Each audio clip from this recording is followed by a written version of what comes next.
बताओ ना अभिनव, तुम मुझसे क्या छुपा रहे हो? चाहत ने पूछा। तभी उन लोगों में से एक ने कहा, नहीं, टाइगर अभी गया नहीं, टाइगर जिंदा है और वो जल्द ही लौट कर आएगा। मैंने तुमसे कहा था ना जॉनी, इतनी मत पिया करो कि संभली ना जाए। कुछ भी बकवास कर रहे हो। बकवास नहीं बकवास तो तुम कर रहे हो। टाइगर का कंपैरिजन दिक्पाल से, विस्की और देसी शराब का क्या मैच। मैं कह रहा हूं टाइगर जिंदा है and he will return soon. Johnny नाम के इस आदमी की बात सुनकर अभिनव के रोंगटे खड़े हो गए थे। वो ये जानना चाहता था कि जॉनी मन से फेंक रहा था या उसके पास सच में कोई जानकारी थी। जब अभिनव उन लोगों की बातों को ध्यान से सुन रहा था, तब इधर चाहत भी उसे देख रही थी। चाहत भी अब अभिनव की तरह उन लोगों की बातें सुनने लगी थी। जब उसके कान में उनकी बातें पड़ी तो वो धीरे से हंसते हुए बोली, क्या डेयरिंग है यार इन लोगों की। दिक्पाल की होटल में बैठकर टाइगर की बातें कर रहे हैं। या तो इन्हें शराब चढ़ गई है या फिर सच में इनमें बहुत हिम्मत है। इतना कहकर चाहत फिर से अपनी कुर्सी पर आराम से बैठ गई थी, लेकिन अभिनव अभी भी उनकी बातें सुन रहा था। टाइगर सबसे बेस्ट है। इंडिया में तो क्या, आउट ऑफ इंडिया भी कोई उनका मुकाबला नहीं कर सकता। दिक्पाल तो दूर दूर तक नहीं, जॉनी ने कहा। उसके मुंह से ये सुनते ही एक आदमी ने जॉनी के मुंह पर अपना हाथ रखा और बोला, तुम्हारा टाइगर को लेकर जो ये प्यार है ना, ये तुम्हारी जान ले लेगा प्यारे। जैसे ही दूर बैठे अभिनव ने यह सुना तो उसके चेहरे पर मुस्कान आ गई। इतने में तीसरे आदमी ने कहा, हाँ यार, ये जॉनी हमें मरवा देगा।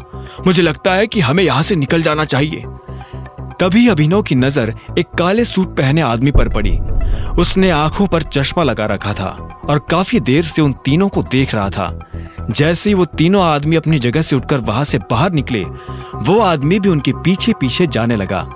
जब वो अभिनव के बगल से निकला तो अभिनव ने देखा कि उसके पास एक बंदूक थी। अभिनव को यह समझने में देर नहीं लगी थी कि वो दिक्पाल का आदमी था।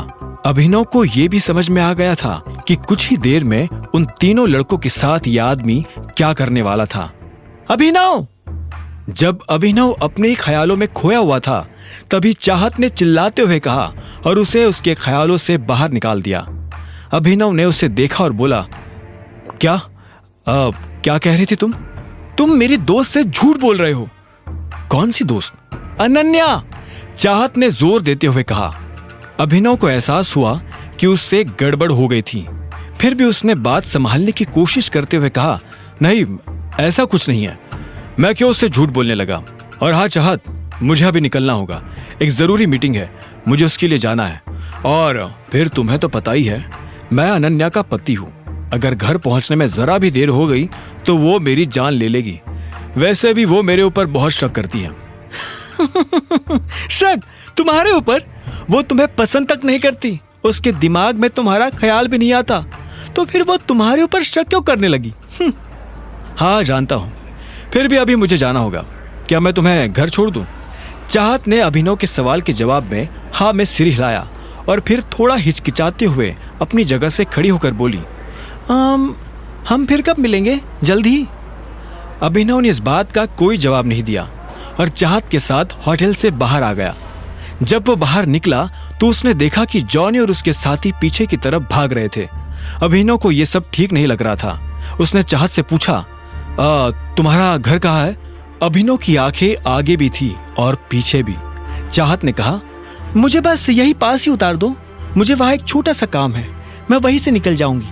कुछ देर के बाद जब अंधेरा होने लगा, तब अभिनव की गाड़ी उन लोगों के पास जाकर खड़ी हो गई थी जो एक आदमी को घेर कर खड़े थे।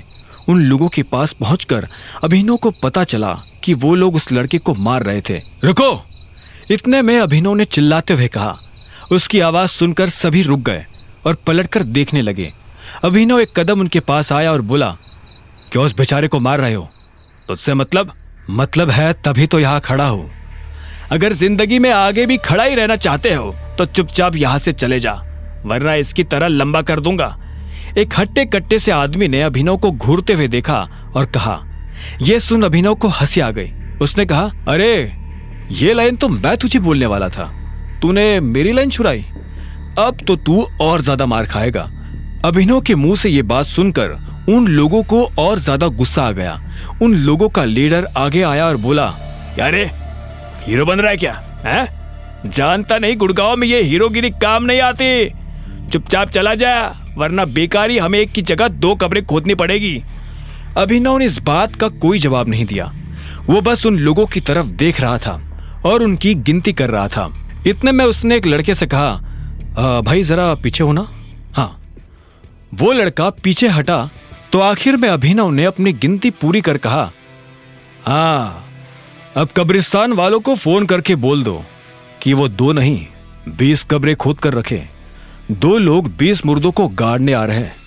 आगे की कहानी जानने के लिए देखें अगला एपिसोड सिर्फ पॉकेट एफएम के यूट्यूब चैनल पर, और द रिटर्न ऑफ टाइगर के सारे एपिसोड्स को सुनने के लिए डिस्क्रिप्शन में दी लिंक से डाउनलोड करें पॉकेट एफएम ऐप।